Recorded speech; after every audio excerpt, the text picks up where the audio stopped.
now a Hebei person, so just remember this. If you live in Beijing, your income can be 10 times higher for the same job, basically, than living in Hebei. You can't afford tutors. I know people whose parents, took off from work to take them to tutors to cram for this Gaokao, this high school exam. That is how serious it is. I know, I told you about the cheating, right? So even with sort of legal edges, there's still a huge push. Because if you don't get this edge, someone else beats you out, which means you won't go to as good a school, which means you won't get as good a job, which means you're ruined, your family's reputation is ruined, and everything's awful. It is really actually that cutthroat in the mentality of a lot of Chinese people. I mean, you all think it's hard, they're all hard workers, right? Some of them are, but a lot of them will look for any edge or any shortcut they can take, believe it or not.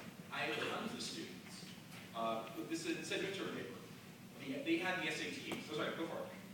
Are all these issues caused just by sheer numbers?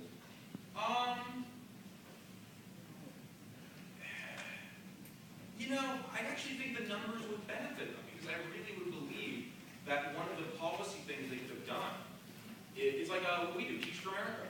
There's no Teach for China, really, where they would send, let's say, qualified teachers to the poorest areas to really try to help them.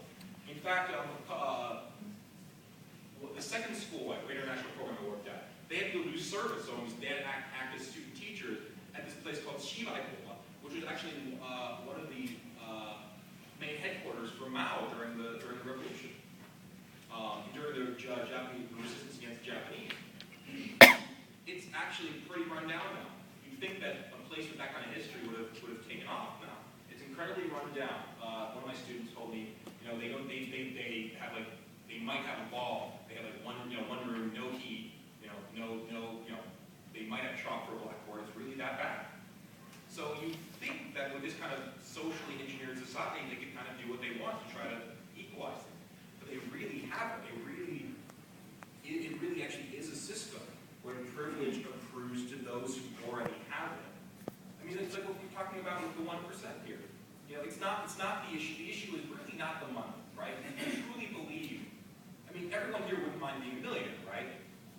It's the idea that people who already have money are the only ones benefiting from it, and no one else is improving, right? Because that's really what we're getting, would be that I'm not, that if we all got paid more, we'd all be happy, right? It's the idea that this guy's doing well and I'm not that really ranks me. And it's kind of that way with China, which is people are pissed off at the other guys getting things, and the guy who already has wants to protect their own privilege. Can you give us a little more background about how China got to this point? Because I think the communist oppression has a lot to do with it. And the Cultural Revolution meant that nobody had schooling at all for years. They could not go to school, not even grade school, let alone college. So there's this void. And then now we have all these people who have no resources, and left on their own. If there is a movie that I recommend you watch to get a sense of China, it's actually To Live by a guy named Hua. It goes from the Civil War all the way up to the Cultural Revolution. And it's about just one family, but it shows these kind of things. One scene from the movie was the daughter of this family, the older daughter, is mute, and she's bullied. So they're all at this noodle lunch area, and the younger brother decides to get revenge on the bully by putting as much chili powder and oil as he can into his noodle and dumps it on the bully's head. The bully starts crying, running into his eyes, and the mother stands up and looks at the kid and shouts, "You're a counter-revolutionary!" This kind of goes to your question about personal things. What I think the Cultural Revolution really did for Chinese society is said, mind your own damn business. If you try to impose a universal sense of morals, you are only going to get in trouble. In fact, you had literally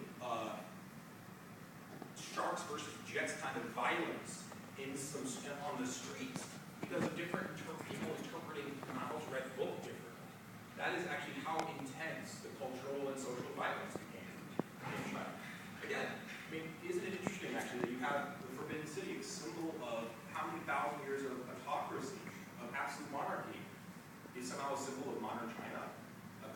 society to the point where the people are supposed to have power?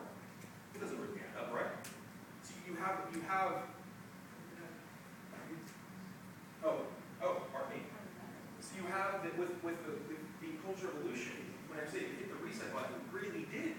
It really, nothing was really sacred. Let me see if I got it. There we go. That was like one of my first days in China, was seeing, lots of bars. This is like 5:30 in the morning. You get to the light really early in China, about 4:30 in the morning. So I got there, and I was falling asleep at midnight, waking up at 4:30 in the morning, so I was going for some jogs. But this is kind of a good example, actually, of a society that's trying to be created. You have a lot of make work jobs. You have a lot of these. This is just outside one dorm at my old university. There were guards all over. Every major gate had at least one guard. Sometimes more than one. You go to the subway station. There's one person. There's actually X-ray machines. You practically go through the same security at the Chinese subway as you do going to BWI or National Airport. Practically. You don't take your shoes off, but you can put your bags through a stupid X-ray machine, even though they don't check your body. But there's one person operating the X-ray machine. There's 3 other people standing around doing anything. I remember telling one girl, I think it was all the machines were broken for adding value to your Metro Pass, let's say. And she goes, "Oh no, I'm responsible for here. Go tell them." I thought about if I saw her again the next day saying, "No, your responsibility is service, not simply this." But that is their attitude. Is literally they're given a job, meaningless. Outside my old apartment, there were guards on either entrance for the cars, and they're paid. I actually asked. They're paid about, let's say, $250 a month, and they get 2 meals a day. And I think they get to live in like a dorm or something. Yeah, I mean, but on the one hand, that's awful. On the other hand, this is a guy with absolutely probably no skills who would otherwise be farming rice out in God knows where. Do they have guns? No. Police in Hong Kong are allowed to be armed. Police in China are not. People, I think, you'll see people with shotguns outside the money cars, like the Brinks mobiles and all that. But otherwise, no, they might have helmets and bobby sticks and occasionally body armor. I never quite understood the body armor by the shoot in the head.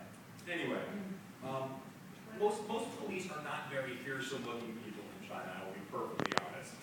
Not at all. In fact, a funny thing about before the most recent party Congress, where the shift of leadership occurred, you couldn't buy a knife. They would not, and so like this one actual TV pundit, went on his Chinese Twitter Weibo and said, like, I couldn't even buy a fruit knife. What the hell, basically. But that's how in the run-up to this transition, they pulled, the car had manual door handles, they took the handles off, so people couldn't like put leaflets out or screen out a taxi or something like that. Like they were so. This is also a society where celebrate the 60th anniversary of the liberation of Tibet and closed the border to all foreigners.